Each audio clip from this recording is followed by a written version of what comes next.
Act 1. Hook and Setup. They saw the hoodie and assumed a story they had already written. Trouble, maybe troublemaker, whatever fit their script. They saw my skin and tightened their shoulders like I might explode. But then someone looked at the boarding pass and realized they'd already made the mistake they were desperate to cover up. My name is Elijah Carter, and on a rain-blurred morning at Logan Terminal C, I walked into the Meridian Air first-class lounge looking like I'd just come from a gym, hoodie with a frayed cuff, beat-up sneakers, a cheap duffel at my feet, and I was about to watch a lot of people prove their true colors. Slowly, deliciously, devastatingly. You don't have to like me, and I don't need your applause. I wanted to know how people behave when they don't think power is looking. Act 2. Confrontation, escalation, and the turn. Blake Harrington was the kind of man who fills rooms with privilege. Blonde hair that always looks like it was taught to fall exactly right, a suit that could buy your year, and the voice of someone who grew up never hearing. No. He barreled through the priority lane like he owned the jet bridge phone glued to his ear, shouting about drivers and champagne and whatever indulgence the morning demanded. When he bumped into me, his glare skimmed my hoodie and landed with contempt. "Economy is that way, pal," he said, pointing to the long, tired line of regular people. Families, business folks, old folks, people who smell like life and laundry and responsibility. The gate attendant, Linda Markham, 30 years in the industry and a face trained to spot paying passengers, never asked for my ticket. She didn't need to. She had Blake's kind of smile ready and my kind of dismissal practiced. She didn't even look at the manifest. "Sir, you need to step aside," she said, as if the floor itself could tell me where I belonged. I could have made one phone call and the ground would have folded for me. I didn't. I wanted to see the rot. Linda took my pass, studied it like it was a math problem she refused to solve, and then handed it back like it was contaminated. "System flag," she said, with the smooth cruelty of someone who has never been held accountable. Seat 1A, reserved expensive, small, and powerful, stared up at her from the slip. Instead of apologizing, she offered a demotion 34C, middle of economy, right before the toilets. Blake smirked, clinked his champagne, and reclined into a chair he thought he'd purchased with his arrogance. I took the ticket. I walked past the curtain into the main cabin where the air smells like too much detergent and too little sleep. I sat between a teenager with headphones and a woman named Rosa who whispered, "Thank you," like it was a prayer when I offered to help with her carry-on. The flight took off, the city disappeared under a blanket of gray, and 2 hours later a different kind of turbulence started. Not the weather kind, the kind you can't plan for. Blake, drunk on vintage and entitlement, started a scene. He was aggressive, demanding, and when Linda didn't crawl fast enough to his liking, he shoved her. It was a small shove with huge intent. She stumbled into a galley wall and the entire cabin heard it. That's when the flight changed from a social experiment into a moral test.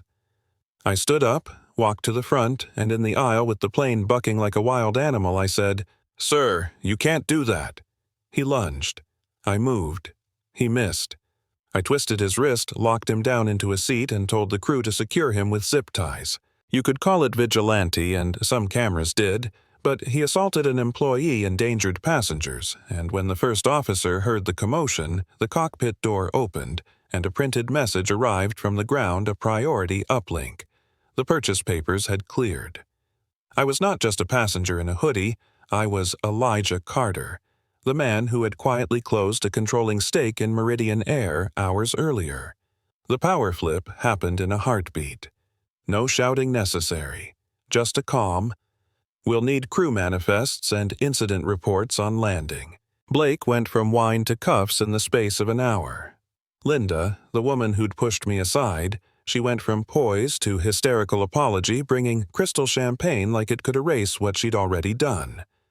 I looked at her hands and at the bruise on her arm where Blake had pushed her, and something inside me tightened. I had a choice, humiliate and crush or restructure and correct. I chose the latter. I fired her, not out of vengeance, but because she'd abdicated the duty of care and because culture in that lounge had been toxic for years. But I didn't leave her destitute. I made sure her pension and dignity were protected because justice shouldn't be cruelty disguised as righteous anger. Act 3. Fallout, justice, and the question left hanging. By the time we landed, the story had already gone viral. Passengers grainy phone footaged every moment 100,000 views in the hour. Blake Harrington's tantrum was everywhere, commentary hot and savage, and his life unraveled quickly. His father ousted him from the family firm legal counsel, told him the merger was dead, and the man who'd always used money as a magic wand found out the hard way that it doesn't fix everything. A week later, he was in a cheap room with damp socks counting coins, wondering where the people who used to circle him had gone.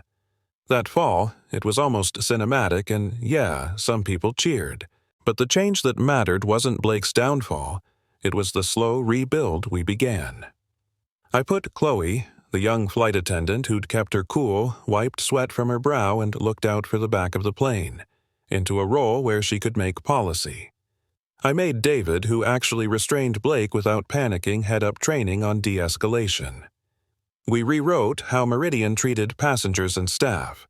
No more special treatment for anyone who thought a credit card gave them immunity, and real support for those whose jobs had been to hold the line. Patricia, and yeah, Linda. They were human beings who made human mistakes, and I didn't erase their lives. I gave them exit packages that wouldn't leave them hungry, but I also showed the rest of the company that this is how we've always done it is not an excuse.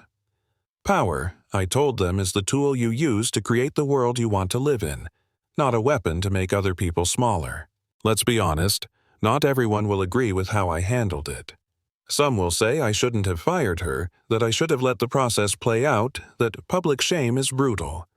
Others will say the culture needed a hard reset, and I was right to move quickly. Both sides matter, and that's the point. Society is messy. Justice and mercy collide, and sometimes you have to make a call under imperfect light.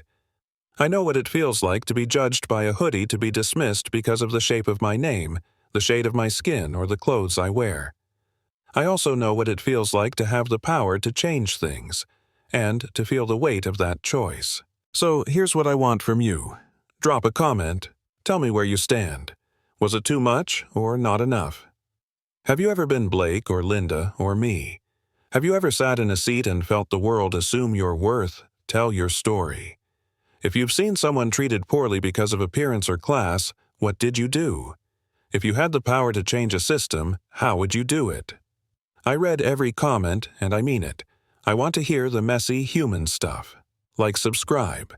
If this story hit a nerve, hit the like button if you think dignity matters more than a designer suit, and ring the bell if you want to hear more stories where the underdog doesn't always have to shout to be heard. In the end, the skies are big enough for everyone, but only if we stop judging the passenger by what they wear and start judging the system by how it treats people.